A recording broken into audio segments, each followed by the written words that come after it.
Kama mnavyojua, mwakani AFCON itafanyika katika mkoa wa Arusha.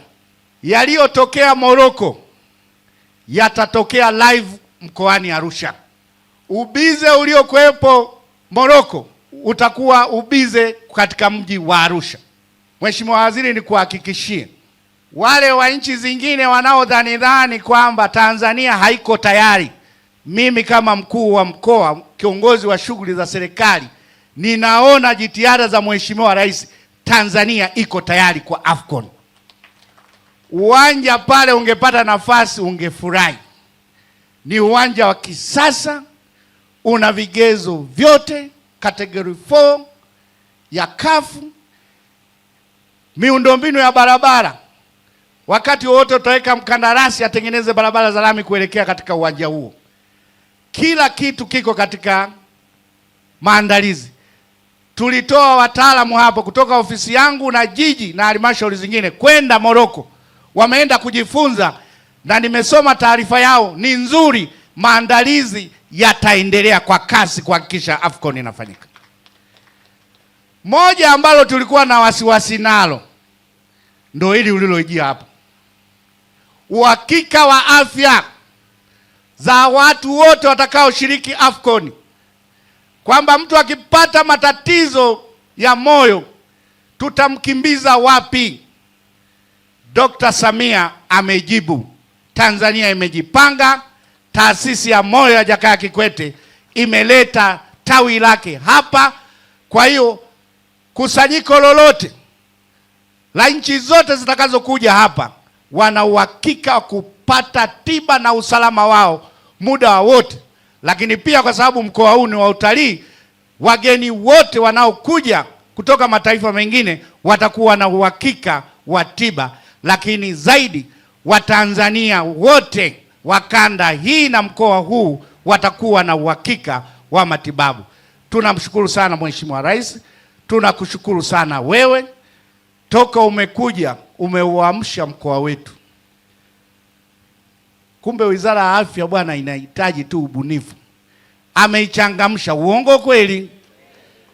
Matukio kila siku makubwa.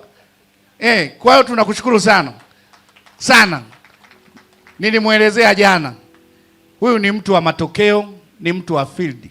Maneno machache, vitendo vingi. Nishukuru kanisa. Niwashukuru sana kanisa, baba askofu na uongozi wako.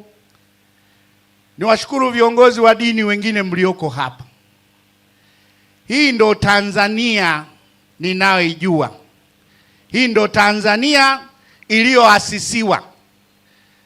Tulipopata uhuru, nchi yetu ilikuwa bado haina uwezo wa mashule na mahospitali. Lakini serikali ilianza kushirikiana na taasisi za dini katika kutoa huduma za afya na elimu. Nitatoa mifano, na hili ndio linalotuunganisha serikali na dini. Leo Bugando ile hospitali asili yake ni ya dini. Lakini serikali inashirikiana na Bugando, ndio hospitali kubwa ya kanda kuwahudumia Watanzania. Chuo cha Kiislamu pale Morogoro ni cha Waislamu, lakini nafikiri ikifanyika sensa utagundua Wakristo wako wengi katika kile chuo. Maana yake unapotoa huduma hujali huyu ni dini gani, ili mradi wewe unashirikiana na serikali. Leo tuko hapa Siliani, ni hospitali ya KKT, lakini mnakuja kushirikiana na serikali.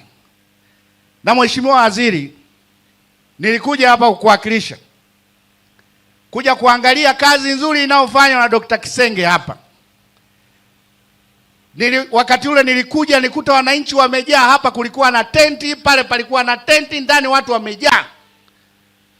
Na kwa takwimu nilizo nazo ni wagonjwa 11,799 walionwa.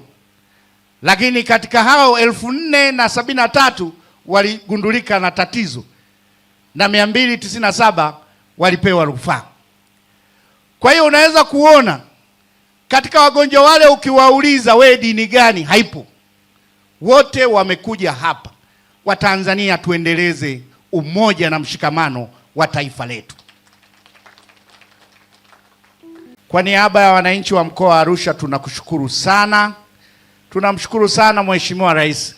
Bima ya afya kwa watu wote na makundi yale maalum sio kazi ya mchezo, ni jambo kubwa, linahitaji dhamira ya dhati, upendo na uthubutu. Rais wetu kalifanya.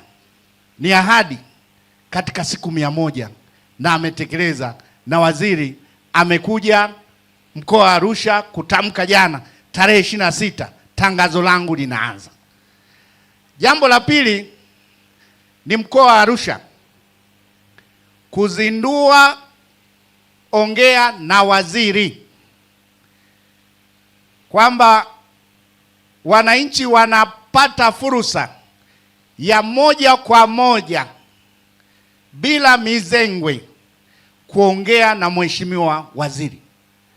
Na jana baada ya uzinduzi aliulizwa maswali magumu, lakini mwenzangu huyu ameshakuwa kama mtaalamu wa afya, vifaa vyote wakitaka kumdanganya anambia hiki kiko wapi, kingine ameshajua mambo ya Wizara ya Afya haraka. Hongera sana. Kwa hiyo jana tulishuhudia live anajibu maswali mengine ya kitaalamu, lakini ameyajibu vizuri. Lakini tunachosema ni kwamba Mheshimiwa Rais aliwaahidi Watanzania atakapoondoka aache tabasamu. Tabasamu hilo ni pamoja na wananchi kutoa kero zao, wananchi kuhudumiwa vizuri, ambaye amempa kazi Mohamed Mchengerwa kuifanya, na yeye anaifanya vizuri sana. Hongera sana.